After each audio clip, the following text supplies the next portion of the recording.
medyo ma-update siya pero hindi ko na lang isasagad sa anit para hindi maano eh. Sige.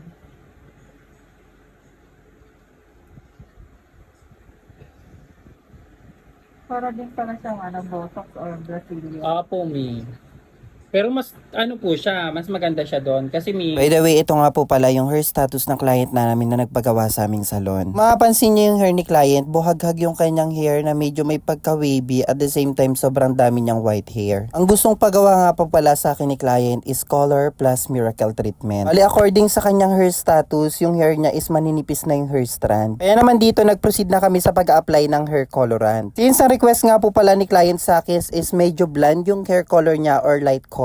At sa mga nagtatanong po kung anong best hair colorant yung pwede nilang gamitin sa mga white hair color or pang cover ng uban, ali gumamit lang po ako na hair colorant na 9.3. Maganda tong gamitin especially pag yung mga client natin gusto nila na blonde hair at the same time gusto nila makover yung kanilang mga white hair. Sa hairdresser, sobrang hirap din talaga humanap ng mga hair colorant na maaari makapag-cover ng white. Unless kung dark color or black hair colorant yung gagamitin nyo. Bali sa pagbababad nga po pala ng hair colorant, especially pag may mga uban yung mga client namin, unaabot po kami ng 1 hour. Syempre, observe nyo din or check nyo din kung naging visible na ba yung hair colorant na in-apply nyo kay client. Re-application nga din po pala kami ng hair colorant after 20 to 30 minutes. Kaya naman nung makita kong visible na yung hair colorant kay client at na-cover na yung kanyang white hair, ito na po yung naging resulta ng kanyang hair after ko po siyang banlawan or after ko siyang i-blow dry. At dito nga sa punktong to, puproceed na po kami sa pag-apply po ng miracle treatment. At regarding nga po pala sa pag-apply ng miracle treatment, kailangan po nasa open space or open area po tayo. Bawal na bawal po siya gamitin sa mga indoor or closed door area or sa mga kulob na area. Mas maganda kung sa open space or open area at the same time may nakatapat na electric fan. Nababad nga lang po pala si miracle treatment usually 30 minutes up to 1 hour. Nga po pala si miracle treatment ay isang klaseng treatment na hindi na din po binabanlawan. After nyo po mababad ng 30 minutes to 1 hour ay magpuproceed naman din po kayo sa pagbo-blow dry. At ang miracle treatment nga po pala ay meron po siyang 90 to 95% straightening effect or straightening power. In other words, very close to reband siya. Perfect na perfect ito para sa mga client na ayaw magpa-reband. Kaya naman after ko ma-blow dry dito ng 100%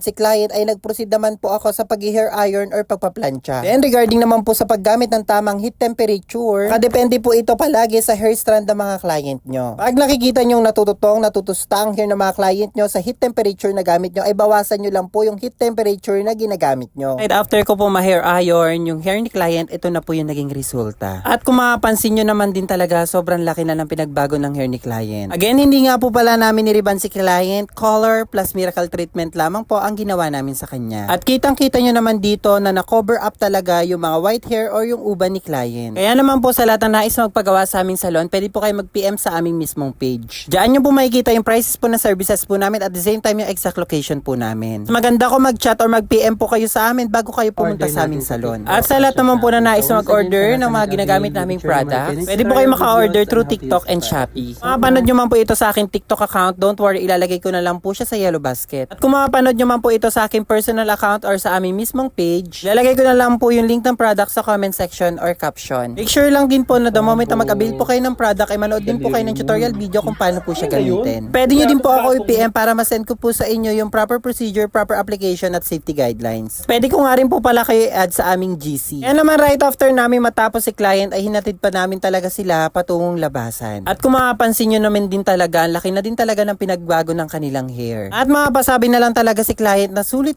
daw talaga ang kanilang pagdayo. Dahil dati napapanood lang daw nila yung mga sample creation namin at ngayon sarili na daw nila yung mapapanood nila. Kaya naman po sa lahat ng nais na magpagawa sa aming salon ay feel free na i-PM po kami sa mismong page. Sa nais naman po magpa-home service, available po kami from Monday to Friday. Kaya naman kung napapanood mo to or natuwa ka sa sample hair creation or hair transformation namin, wag mo naman akong kalimutan na i-follow at syempre share mo na din yung video to. Thank you so much for watching!